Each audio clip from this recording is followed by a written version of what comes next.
మామూలు దోస ఏం తింటాంలే, ఎప్పుడు ఒకేలాగా బోరింగ్ కదా. నాకైతే నెయ్యి దోస వేసుకొని తినడం చాలా ఇష్టమండి. వేడి వేడి పెనం మీద ఇట్లా నీళ్ళు చిలకరించినప్పుడు చూసారా, ఇలా రావడం ఎంతమందికి ఇష్టం? నాకైతే చాలా ఇష్టమండి.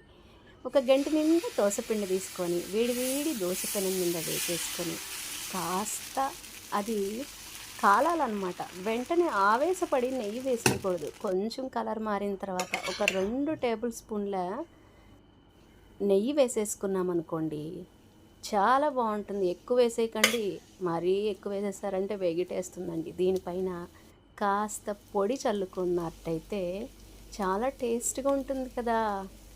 అలాగని దోశ తిప్పి వేస్తారేమో, తిప్పి వేయకండి. ఇలానే మంచిగా కరకరలాడుతూ కాలినప్పుడు దోశ ఇట్లా ఫ్లిప్ చేసేస్తే ఎంత చక్కగా ఉంటుందో దోశ.